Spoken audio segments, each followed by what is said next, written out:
നമസ്കാരം. അറബിക്കടലിന്റെ തിരമാലകൾ തലോടുന്ന ഉരുക്കളുടെയും ഉപ്പുവെള്ളത്തിന്റെയും മണമുള്ള ബഷീറിയൻ സാഹിത്യം പൂത്തുലഞ്ഞ മലബാറിന്റെ ഐതിഹാസിക തീരത്ത് ബേപ്പൂര് പിടിക്കാൻ റിയാസിനെതിരെ സഖ്യന്റെ തണലിൽ ചാലിയാർ പുഴയുടെ തലോടലേറ്റ് കിടക്കുന്ന തേക്കിന്റെയും ഈറ്റയുടെയും ഗന്ധമുള്ള പ്രകൃതി കനിഞ്ഞനുഗ്രഹിച്ച മലബാറിന്റെ ഹരിതഭൂമിയിൽ നിന്ന് അൻവറിനിറക്കാനാണ് നീക്കം. 2026 നിയമസഭാ തെരഞ്ഞെടുപ്പിൽ മുഹമ്മദ് റിയാസിനോട് അംഗം വെട്ടാൻ ഇക്കുറി UDF PV അൻവറിനെ കളത്തിലിറക്കിയാൽ തീരം തൊടുമോ അൻവർ? വാർത്തയിലേക്ക്. കോഴിക്കോട് ജില്ലയിലെ ഏറ്റവും പ്രാധാന്യമേറിയതും ചരിത്രപരവുമായ ഒരു നിയമസഭാ മണ്ഡലമാണ് ബേപ്പൂർ. രാഷ്ട്രീയമായും സാംസ്കാരികമായും വലിയ പ്രാധാന്യമുള്ള ഈ മണ്ഡലം പതിറ്റാണ്ടുകളായി ഇടതുപക്ഷ രാഷ്ട്രീയത്തിന് വലിയ വേരോട്ടമുള്ളൊരു മണ്ഡലമാണെന്ന് ഞാൻ പറയേണ്ട കാര്യമില്ല.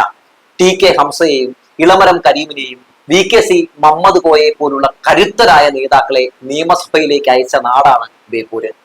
അവിടെ നിന്നാണ് 2021 LDF സ്ഥാനാർത്ഥി PA മുഹമ്മദ് റിയാസ് ചരിത്ര ഭൂരിപക്ഷത്തോടെ ജയിച്ച് നിയമസഭയിലെത്തിയത്.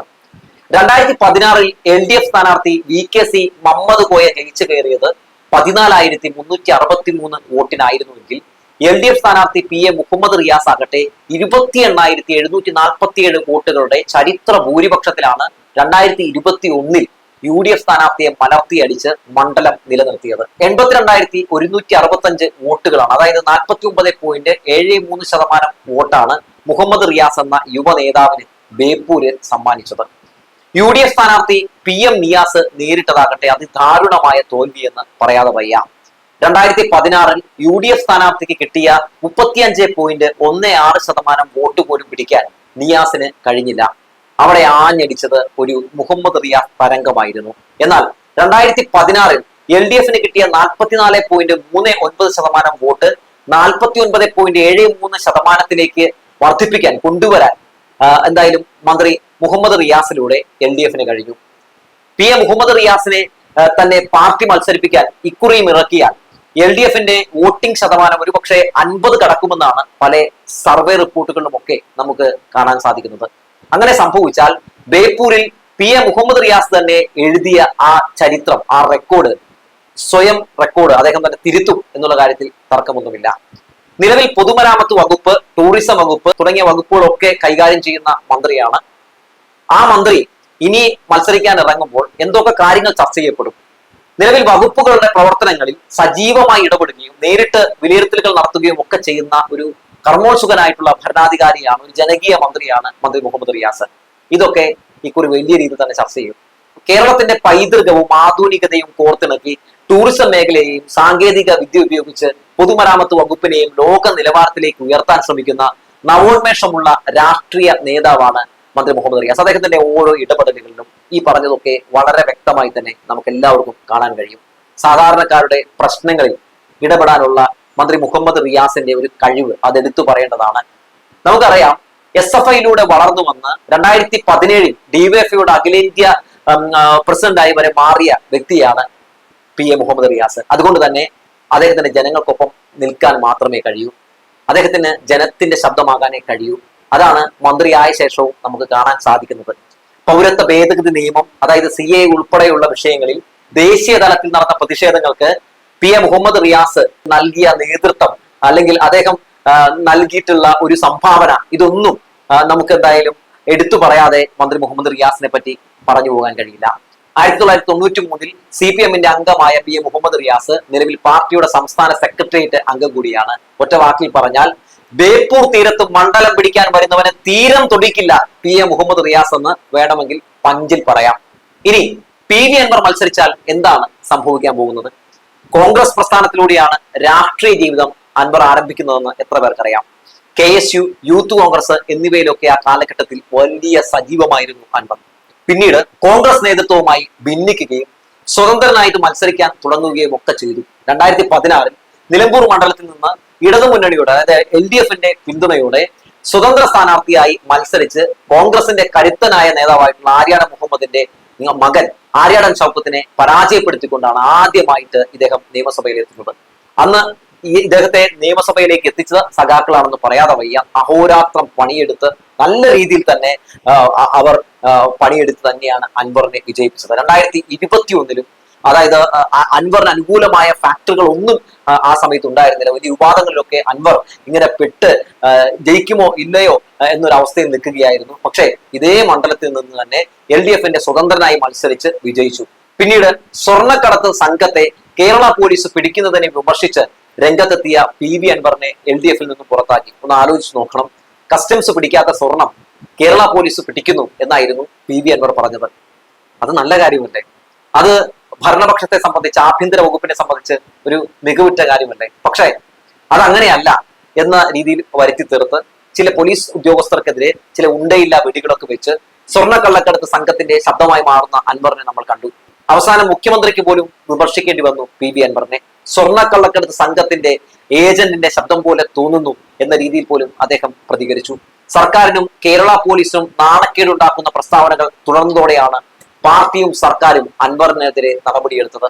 വ്യാജവാർത്ത പ്രചരിപ്പിച്ച് ജനങ്ങളിൽ സർക്കാരിനെതിരെ അവമതിപ്പുണ്ടാക്കാൻ പ്രതിപക്ഷത്തിന്റെ ഏജന്റായി പ്രവർത്തിക്കുന്നു അൻവർ എന്ന ആരോപണം തുടക്കം മുതൽ തന്നെ ശക്തമായിരുന്നു. LDF 3.0 സംഭവിക്കാൻ പോകുമ്പോൾ അൻവറിനെ ഇക്കുറി LDFനെ സ്വതന്ത്ര സ്ഥാനാർത്ഥിയായി നിർത്തില്ലെന്നും അൻവറിനെ മിക്കവാറും മാറ്റുമെന്നും അൻവറിന്റെ വിവാദങ്ങൾ സർക്കാരിന് വലിയ തലവേദനയായി മാറിയെന്നും ഒക്കെ മനസ്സിലാക്കിയ അൻവർ നടത്തിയ തന്ത്രപരമായിട്ടുള്ള ഒരു നീക്കമാണോ ഈ പ്രതിപക്ഷത്തെ സഹായിക്കാൻ വേണ്ടി ഭരണപക്ഷത്തിനെതിരെ ഈ വ്യാജ പ്രചരണങ്ങൾ നടത്തിയത് എന്ന് സംശയിക്കേണ്ടിയിരിക്കുന്നു. പിന്നീട് DMK എന്ന് പറയുന്ന സംഘടന രൂപീകരിച്ച് ഇടതുപക്ഷത്തിനെതിരെ സംഘപരിവാർ മോഡൽ പൊളിറ്റിക്സ് പയറ്റി വർഗീയ രാഷ്ട്രീയം കളിച്ച് നേട്ടമുണ്ടാക്കാൻ നോക്കിയതും ഉപതെരഞ്ഞെടുപ്പുകളിൽ സ്ഥാനാർത്ഥികളെ ഇറക്കി മണ്ഡലം പിടിക്കാൻ നോക്കിയതും ഒക്കെ അൻവറിന് തിരിച്ചടിയായി. അവസാനം MLA സ്ഥാനം രാജിവെക്കുകയും ഉപതെരഞ്ഞെടുപ്പിൽ മത്സരിക്കുകയും ചെയ്ത് പിന്നീട് PV അൻവർ അതിദാരുണമായ തോൽവിയും നിലമ്പൂരിൽ ഏറ്റുവാങ്ങി. നമുക്കറിയാം, അൻവർ എന്ന് പറയുന്ന ഈ വ്യക്തി പണ്ട് LDFന്റെ ഭാഗമായി നിന്നപ്പോൾ വേണ്ടപ്പെട്ടവനായിരുന്നു. പക്ഷേ ഇയാൾ ഇത്രയും വലിയ ഒരു കുതുകാലി വെട്ടിയും അവസരവാദിയുമാണ് എന്നൊക്കെ മനസ്സിലാക്കാൻ ഉപകരിച്ചത് പാർട്ടി പുറത്താക്കിയതിൽ പിന്നെയാണ്. ഇതിനിടയിൽ പലതവണ കോൺഗ്രസിൽ കയറാനും ശ്രമം നടത്തി നാണം കെട്ട കാഴ്ചയൊക്കെ നമ്മൾ കണ്ടു. നിലമ്പൂർ ഉപതെരഞ്ഞെടുപ്പിന് മുമ്പ് തന്നെ കയറാൻ വേണ്ടിയുള്ള ചില ശ്രമങ്ങൾ നടത്തി. ആദ്യം ഇവർ ഇയാളെ മാറ്റി നിർത്തി. ഇപ്പോൾ ഈ അവസാന ഘട്ടത്തിലാണ് അസോസിയേറ്റ് അംഗമായിട്ട് ഇദ്ദേഹത്തെ തിരഞ്ഞെടുത്തെന്ന കാര്യമാണ് പുറത്തു വരുന്നത്. ബേപ്പൂരിൽ അൻവർ മത്സരരംഗത്തിറങ്ങിയാൽ ഏതൊക്കെ വിവാദങ്ങളും അൻവറിനെ തിരിഞ്ഞുകുത്തും എന്നുള്ള കാര്യം കൂടി ഒന്ന് പരിശോധിച്ചു പോവാം. കക്കാടംപൊയിലെ വാട്ടർ തീം പാർക്ക് വലിയ ഒരു ചർച്ചയായി മാറും. അതായത് പരിസ്ഥിതി ദുർബല പ്രദേശമായിട്ടുള്ള കോഴിക്കോട് കക്കാടംപൊയിൽ നിർമ്മിച്ച PVR നാച്ചുറൽ പാർക്ക് നിയമങ്ങൾ മുഴുവൻ ലംഘിച്ചാണ് പണിതെന്നുള്ള ആരോപണങ്ങളും വാർത്തകളും ഒക്കെ സർക്കാരിന്റെ ഭാഗമായി, അതായത് ഈ ഭരണപക്ഷത്തിന്റെ ഭാഗമായി നിൽക്കുന്ന സമയം മുതൽ തന്നെ നമ്മൾ ഉയർന്നു കേട്ടതാണ്. തുടർന്ന് കോടതി നിർദ്ദേശപ്രകാരം ഈ പാർക്ക് പലതവണ അടച്ചുപൂട്ടിയതും ഒക്കെ അന്ന് LDFന് വലിയ തലവേദനയായിരുന്നു. അതൊക്കെ ഈ തെരഞ്ഞെടുപ്പിലും എന്തായാലും ചർച്ച ചെയ്യപ്പെടും. ചീങ്കണ്ണിപ്പാലിയിൽ നിയമവിരുദ്ധമായി തടയണ നിർമ്മിച്ചു എന്ന പരാതിയിൽ ഹൈക്കോടതി ഇടപെടുകയും അത് പൊളിച്ചു നീക്കാൻ ഉത്തരവിടുകയും ഒക്കെ ചെയ്തതുമൊക്കെ എന്തായാലും അൻവറിന് വലിയ തലവേദനയായി. അൻവർ എവിടെ നിന്നാലും മാറും എന്ന കാര്യം തർക്കമില്ല. അതുപോലെ തന്നെ KFC വായ്പാ തട്ടിപ്പ്, കർണാടകയിൽ ക്വാറി ബിസിനസ്സിൽ പങ്കാളിത്തം വാഗ്ദാനം ചെയ്ത് പണം തട്ടിച്ചു എന്ന പരാതിയിൽ പ്രവാസി വ്യവസായി അൻവറിനെതിരെ നിയമ നടപടി സ്വീകരിച്ച വാർത്ത, Nilambur north division forest office ആക്രമിച്ച കേസിൽ അറസ്റ്റിലായ വാർത്ത തുടങ്ങി ബേപ്പൂരിൽ അൻവറിന്റെ പിണറായി വിരോധവും റിയാസ് വിരോധവും അടക്കം UDFനെ ചരിത്ര തോൽവിയിലേക്ക് നയിക്കും എന്ന കാര്യത്തിൽ യാതൊരു തർക്കവുമില്ല.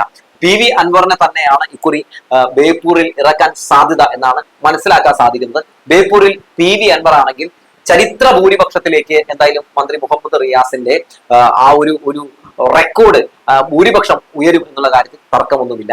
മാത്രവുമല്ല, LDF 3.0 സംഭവിക്കാൻ ഇനി നമുക്കറിയാം മാസങ്ങൾ മാത്രമേ ഉള്ളൂ. എല്ലാ അനുകൂലമായ സാഹചര്യങ്ങളും ഇപ്പോൾ LDFനൊപ്പമാണ്.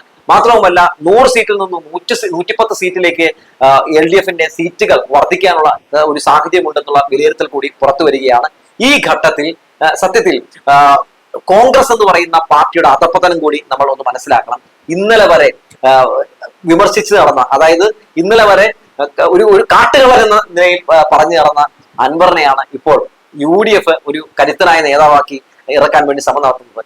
VD സതീശനെതിരെ ഏതൊക്കെ രീതിയിലുള്ള ആരോപണങ്ങൾ ഉന്നയിച്ച വ്യക്തിയാണ് PV അൻവർ എന്ന് ഞാൻ പറയേണ്ട കാര്യമില്ല. 150 കോടി രൂപ കടത്തി എന്ന് പറഞ്ഞത് പിണറായി വിജയനാണോ? അല്ല. കീറയിൽ അട്ടിമറിക്കാൻ വേണ്ടി 150 കോടി രൂപ മീൻവണ്ടിയിൽ കടത്തി എന്ന് പറയുന്നത് PV അൻവറാണ്. പുനർജനി തട്ടിപ്പുമായി ബന്ധപ്പെട്ട് VD സതീശനെതിരെ ഉന്നയിച്ച ആരോപണങ്ങൾ നമ്മൾ ആരും മറന്നിട്ടില്ല. എന്തായാലും കോൺഗ്രസിന്റെ സ്ഥാനാർത്ഥിയായി UDFന്റെ പാനലിൽ മത്സരിക്കാൻ വേണ്ടി കൈപ്പത്തി ചിഹ്നത്തിലോ അല്ലെങ്കിൽ ഏതെങ്കിലും ചിഹ്നത്തിലാകട്ടെ, എന്തായാലും UDFന്റെ സ്വതന്ത്ര സ്ഥാനാർത്ഥിയോ അല്ലെങ്കിൽ എന്ത് സ്ഥാനാർത്ഥിയായിട്ട് ആയിക്കോട്ടെ, എങ്ങനെയൊക്കെ ഇറങ്ങിയാലും കോൺഗ്രസ് നിങ്ങൾ പറഞ്ഞതൊക്കെ നിങ്ങളെ തിരിഞ്ഞുകൊത്തും എന്ന് പറഞ്ഞു വെച്ചുകൊണ്ട് നിർത്തുകയാണ്, അതും അൻവറിലൂടെ.